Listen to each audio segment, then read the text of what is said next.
Is Nick Reiner about to plead insanity? He just hired the best defense attorney out there. Just ask Karen Reed about that. It's episode 100 of Hot Mics with Billy Bush, presented by our friends at LAGOLF. Hot Mics with Billy Bush. Great title. You know it.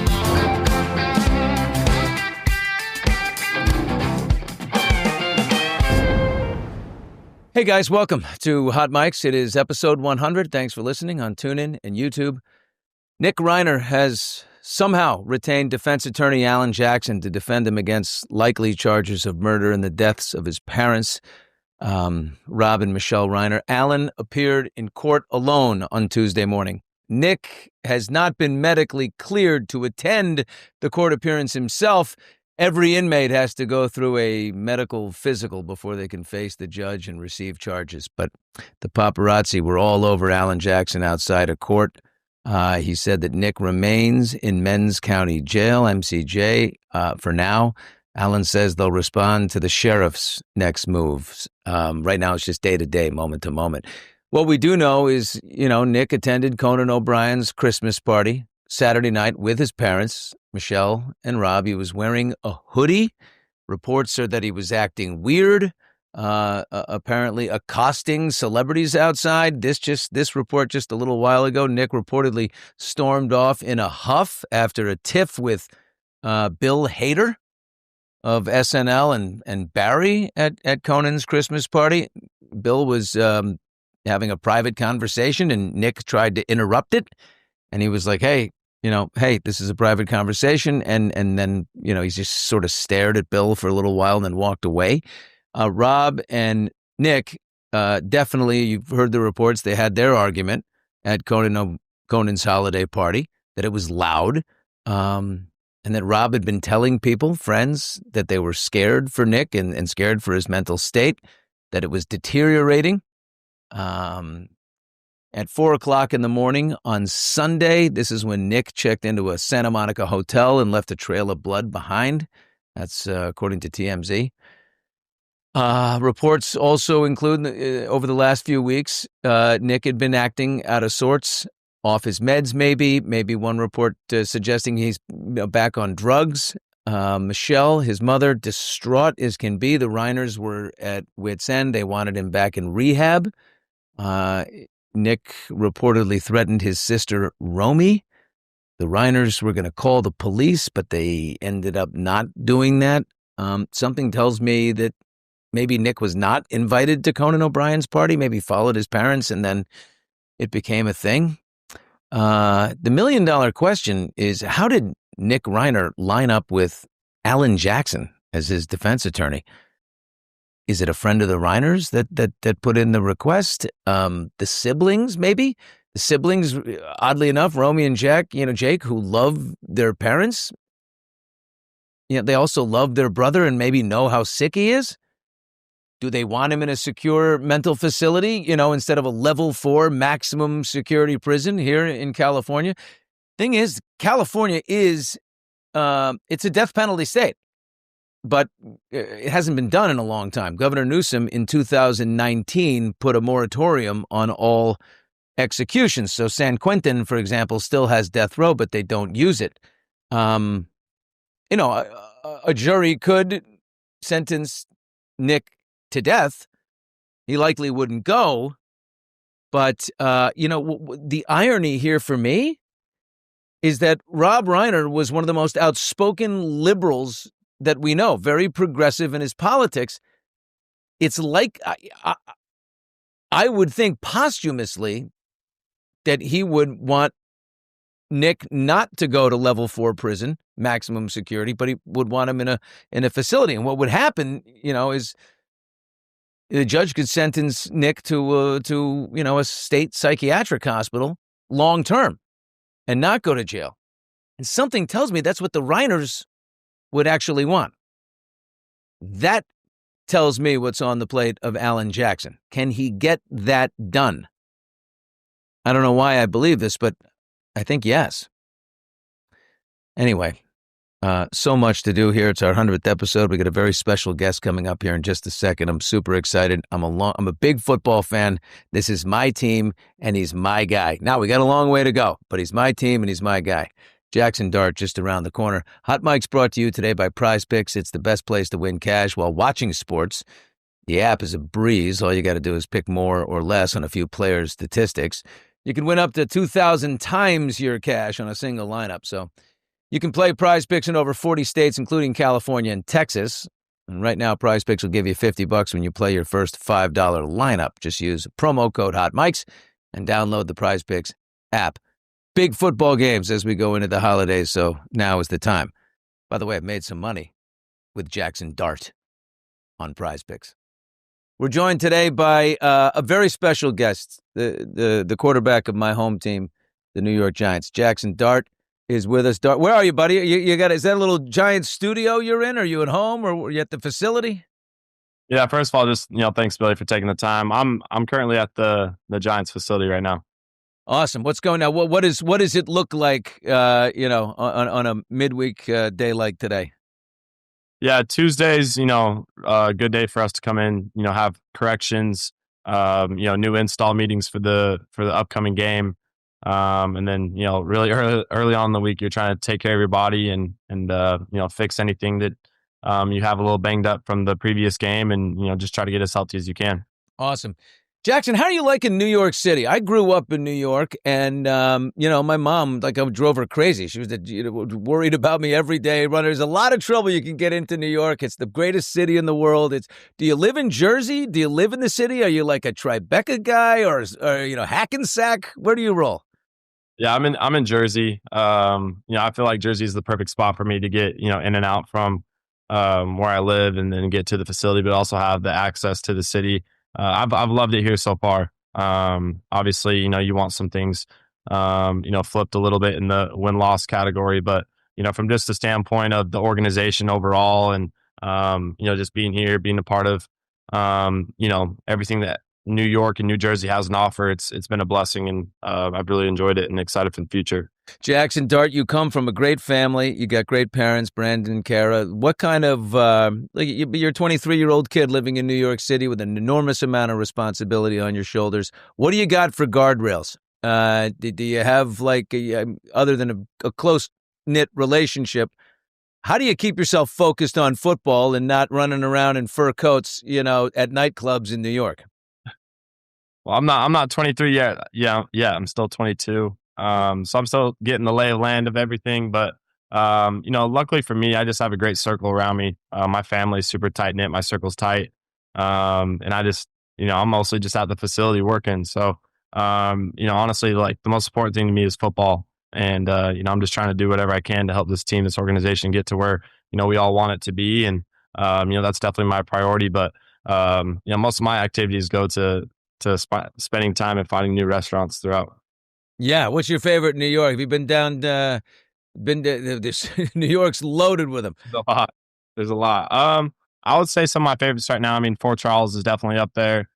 I thought Cote was really good. Carbone, obviously, is a classic.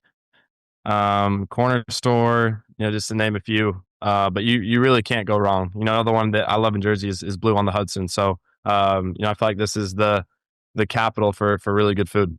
You got big, handsome stars as quarterbacks becoming a Joe Namath. There was a great history in New York. Ole Miss has an amazing history with the Giants. I mean, Charlie Connerly way back in the day. Of course, the great Eli Manning. What's your relationship with Eli?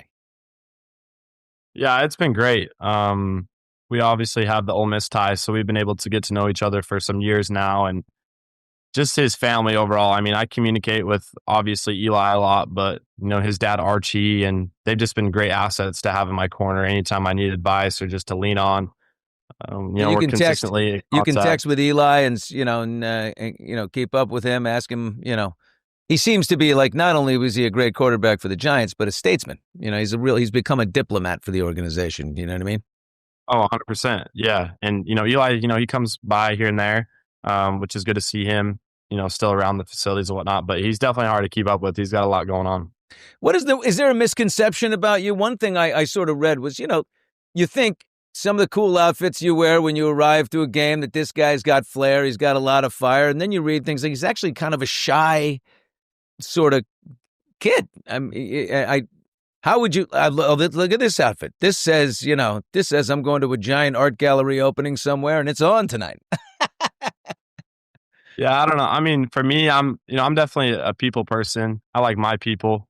Obviously once you gain that trust and that genuine relationship, then you feel like you can start to open up a little bit more. But I have like I said earlier, I have a really good circle. I love my teammates. I love my family, my friends from back home. So I definitely keep it tight. Anybody live with you in New York? You have a fellow teammate as a roommate? Do you live a solo or a buddy from home? No, it's just me. It's just me right now. Just you. The team has struggled for years. We've all, fans. We've all been, frustrated. We've had a lot of coaching changes, a lot of injuries. You've been out a couple weeks. You've had injury. What have your conversations been like with team doctors? I mean, they've been pretty simple. I mean, there's definitely a narrative going around about some of the things that I've had to go through, I guess. But I've really only had, one thing that's kind of banged me up, take me out of a few games, and my body feels good. I feel healthy, and just trying to continue that the rest of the season. You're such a fighter. You're a tough guy, but they say, he's high risk. He's a baller, but he just not only it's almost like you like to get hit, and in the NFL, right? This is a quarterback dependent league, whereas college might be, more coach heavy. It's quarterback heavy in the NFL, so you got to stay healthy. Have you had conversations? Have you done some thinking about, maybe I need to not take that hit? Yeah, I think that's a tough question to ask somebody, especially when it comes to, their play style. I mean, when that conversation gets brought up, I feel like there's obviously, merit to wanting to keep guys healthy, but at the same time, I'm not going to turn into a different player than who I am. I mean, I've played a certain way my whole entire life. There's a reason why I feel like I've gotten to this level, and it's not because I've changed the style of play or turned into somebody that I'm not, because, by doing that, you're going to go out there and play on the field and not feel comfortable and not going to be yourself. So you definitely try to be smart in situations. And obviously, the best ability is availability. And that's something that I, completely understand. And I just think that, when people really look at my track record, and you can look through my whole career, and you can count how many games that I've missed in the past 5 years from college into the NFL, and I've been somebody who's very dependent and reliable when it comes to being out there on the field. Would you say it's evolving as you arrive to the NFL? You're just going to do what feels, instinctively right for you? Because it does. Look, it also fires up the crowd. When you make a big move in the crowd, it can change momentum on a dime and send everything going, in a different direction. Yeah, I want to be a smart football player. I want to be out there for my team. And, when things are on the line, I want to be out there making the plays and helping our team win. So that's definitely on the forefront of my mind. And at the same time, I'm a competitor. So, whatever it takes to do to win. And, I feel confident in my abilities and my play style. So the best move you ever made was hitting that transfer portal after 1 year at USC to become 3-year starting quarterback at Ole Miss. Yeah, you can't do that anymore. It's like the idea of a quarterback playing 3 years at a school. What did 3 years in one place, and especially that place, do for you? Yeah, it taught me a lot. I've learned a lot about myself. I feel like I really found my identity as an individual. It's taken a leap of faith and moving across the country, during a time where there's a lot of movement, uncertainty. When the transfer portal was really just starting to be a thing, was definitely a leap of faith. But, for myself, I feel like that was the best decision that I could have made. And I loved it. And, I'm definitely very thankful for my opportunity and the relationships and the growth that I made there. Photo of you, video of you and Lane Kiffin hugging it out on senior night.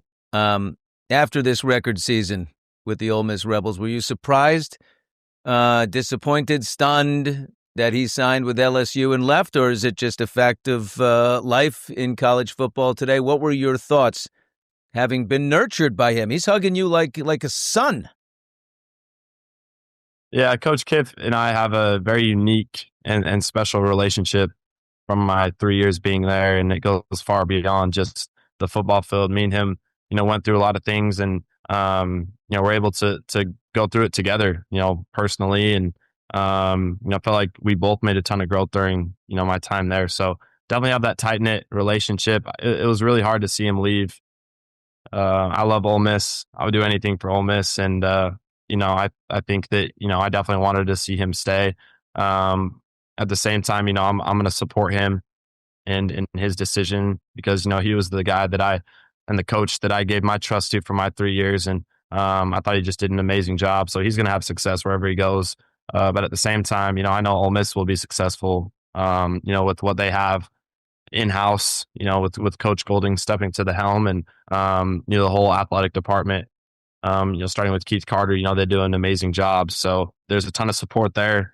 It's an exciting place to be, and it's definitely going to continue to be a place that attracts, really great players across the country. Did you reach out to him when all that drama was going down? Yeah, we talked. We talked for sure. What do you just offer your support? Can you give any insight of what the exchange was like? Shook the whole world up in college football.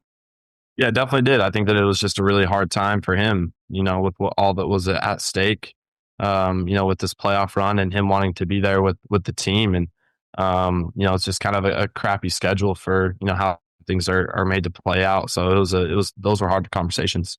Yeah. Jaxson Dart, quarterback of the Giants, episode 100 of Hot Mics. So we did 5 Google searches for you. What do you think when people Google Jaxson Dart? What do you think comes up first? Or I can start you off. It's Jaxson Dart stats.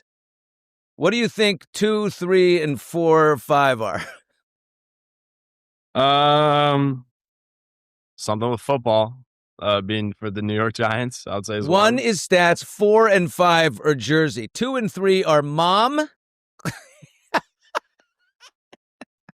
Hats off to Kara. Let's give her. I mean, no doubt, she's the GOAT. She's the GOAT. She deserves a round of applause. She deserves a round of applause. Number 2, Jaxson Dart mom. Number 3, Jaxson Dart girlfriend. So the women in your life, people are very interested in. But first, mom, and then girlfriend. It must have been worse in high school. Yes, sir. I got my mom's my rock. She's the one who's carried me all the way through it, and I would say the biggest influence on my life. So she should definitely be at the top. Is kind of how I see it. And the dating life's been interesting. I got a girlfriend now, which I'm really excited about, and she's a great girl. So excited for it. Wow. And then and you're okay with the public wanting to know about it, right? Because they do. Yeah, I'm good. I know there's been a lot of talk. So we can clear the air a little bit. Well, all us parents, middle-aged people, we'd like you as a son-in-law. So, I love that. Thank you. Yeah, you carry yourself well, pal. Thank you. I appreciate that, Billy. I love love, buddy. Thank you. I love love. But buddy, your mom is your fashion sort of icon, right? She's your advisor when it comes to fashion, and some of the outfits that you've rolled out in are pretty strong. Do you love that part of it? Look at this. Do you love the idea of there's showmanship in this business?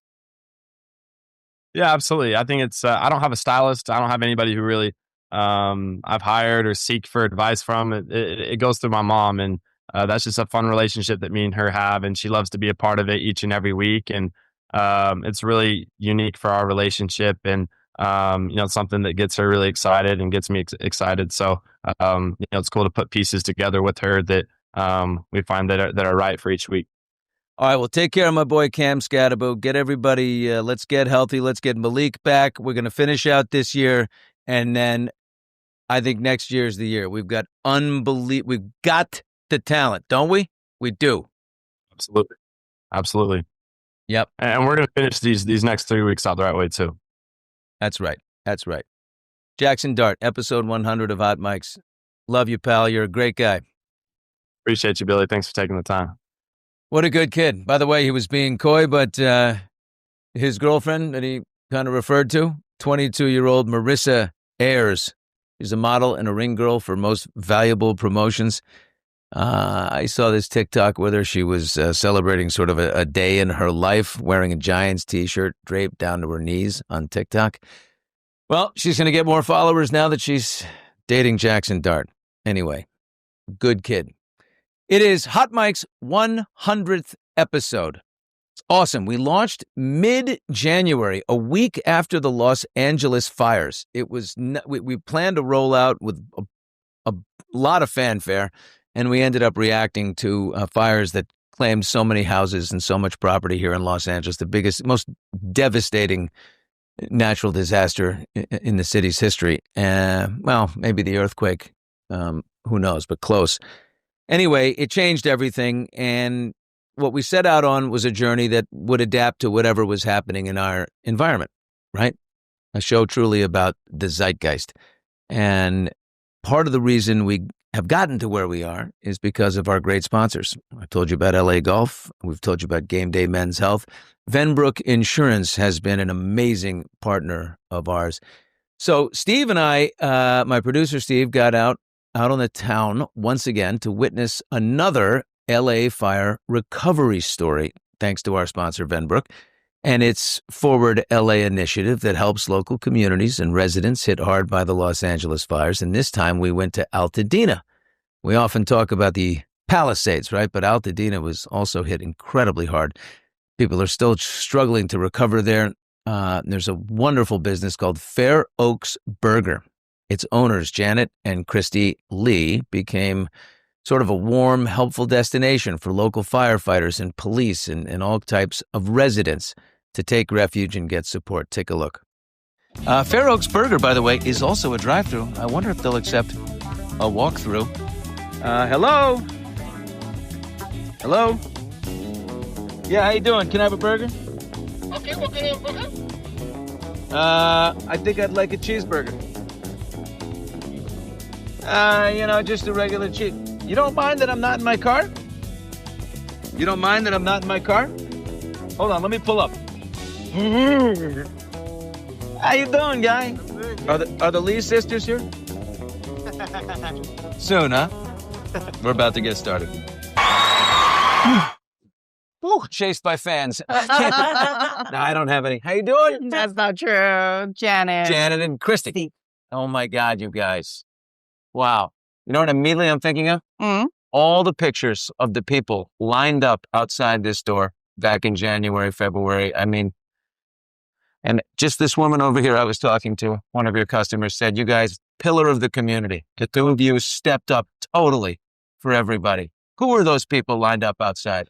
They were members of the community who have lost their homes or displaced, and they were coming back to look at their property, and we were just providing a hot piece of hot food and some comfort for them. Oh my God, Christy, I know the two lots next to you are totally burned out. So that fire just came up to the edge of the parking lot and stopped? Well, no, it jumped around because it's across the street. It's gone, How did it miss you? I have no idea. I have no idea. Yeah. Have you had some kind of like a religious epiphany or some reason, or is it maybe it was the church across the street or the community? Oh, the church. The church is standing too. Yeah. So it was just the two of us. I guess that we need church and we need food, I guess, in Altadena. We need faith and food, baby. So you guys, how long have you had Fair Oaks? Since 1987. 1987. Mm-hmm. Our parents started it. And they started it then. Mm-hmm. And then you guys took over? Mm-hmm. Okay. And how are your folks? What how'd they fare in the fire? They lost their home, but they're doing okay. They're now back at our family home that we grew up in. My little brother's raising his family there, so now they're the permanent babysitters now. Which you guys are like a microcosm of the Altadena community.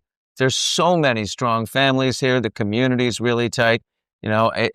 When you think about it, it's like, how would you describe this place to people here at the foothills?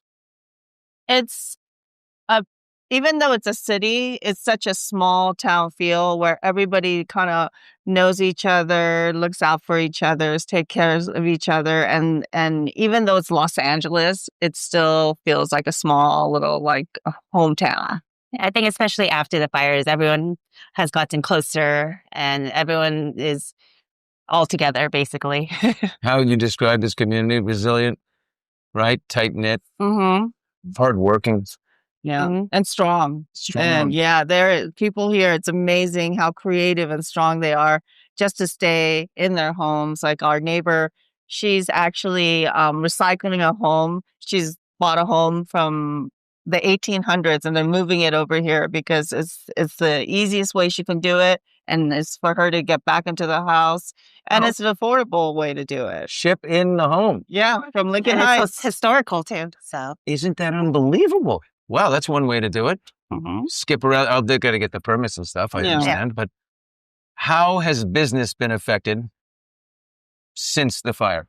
I mean, lunches have been okay because we have the community people that are building. But dinner, I mean, it's slow. There's nobody here. It's just, it's us. Right, lunch, you got workers. You got Mhm. you see guys in the yellow shirts. Mhm. And then at night, it's a little quiet because there's not a lot of people that are living here. But we've been fortunate because we've had members from like the community from like Pasadena, La Cañada, La Crescenta coming to support because of everything we've done. And So- because of who you are. I mean, people talk about you. I mean, you guys are, you give enough and you help enough. They know it. Yeah. I feel like there's sort of that, this is one of your biggest fans. Cindy, yeah, Yeah. We love Cindy. we're going through the same process too, because she has a home that's standing and I have one home that's standing. So we've just been, and we're both using the same remediation company. So we've just, through this fire, we've become like besties. Right. That's what happens in challenging times. Right. You know what I mean? What about insurance? How was the insurance on your parents' home? And Insurance is ongoing, so it is, we had 3 claims because it was this one and the 2 homes. It was just like overwhelming. Is the insurance challenge, is it more challenging for a place that was affected but still standing? Oh, absolutely. Right? Because the place that's wiped out gets the check and see you later. Pretty much. It's just straightforward. Whereas when the building is standing, you have to kind of prove and fight for every tiny little, so it's like, you have to toss all your clothes, but then, your shirt was 2 months old. So now it's, so it's just how they value your possessions is, difficult. It's a constant fight, We're working, AI is working on making cameras and microphones pick up smell, but we're not there yet. But I can tell you the smell in here is unbelievable. It smells so good. What are the signature items here? I'm getting a little on the hungry side here. I mean, obviously we're Fair Oaks Burgers, so it's definitely burgers are our I was main. hoping you'd say that. And yes, burgers are I guess our signature dish. But because we're kind of like Cheesecake Factory, but where we offer a little bit of everything. And that started off with the community. There's not a lot of restaurants here. And so my parents, they're like, can you make this? They're like, sure, we could try. Oh, wow. And so that's why the menu looks like the way it is. The whole It's a Mexican, multicultural community. Yeah, That's true. So that's how it is the way it is. But yes, the burger's the way to go. Isn't that easy? It's a multicultural community here in Alta Dina. So no matter who you are or where you're from, you're at home. Exactly. Right? Yeah. Yes. I like it. Yes, I love it. Hey, We're you going see to use that. You absolutely Yeah, can. that's our new slogan. I got to have a burger. And my guy holding that camera, I know him. He loves burger, but no cheese. No He's cheese. allergic to dairy, this guy. Okay. So I'll take his cheese. All right. Burgers it is. Burgers. Fair Oaks Burger right here in Altadena, California. Strong, resilient, still going. That's Love it. right. Thank you, ladies. Thank you. Thank you. Bam. Oh, his burger's on me. I'm getting this man's burger. He's a hard-working man. Put it in and 2 more burgers on there for us. Oh. Thank you very much. It's lucky. It's free burger day. Yeah, don't say that too loudly.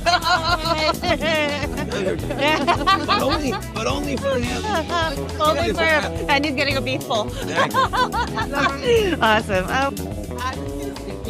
Check it out, Steve.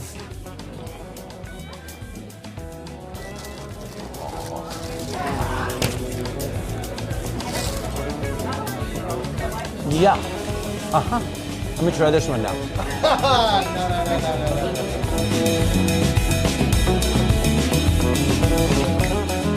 You know, I gotta tell you, it needs to be repeated here. How respected those women, Janet and Christy Lee, are in their community. We love partnering with our sponsor, Venbrook, to highlight stories like that. Venbrook's Forward LA movement aims to make a difference by putting insurance money back into local communities. Go to venbrook.com/hotmics for more information, and we can't thank them enough for supporting us. That's it for today. Hot Mics with Billy Bush, presented by LAGOLF and presented from day one. Very grateful to Reed Dickens and his team over there. Take your swing to the next level with LA Golf's cutting-edge technology. Visit lagolf.com, the hottest company in golf, and upgrade your game. You can always listen to us exclusively on TuneIn, also a launch partner. We're off for the holidays. We do have a few true crime specials lined up to hold you to the new year, and we will see you in the new season, where we're going to start doing things 1 p.m. Eastern, 10 a.m. Pacific on Mondays and Wednesdays. So we're going to go early and go live. Happy holidays, and thanks for supporting Hot Mics. Hot Mics. Great time. You know it.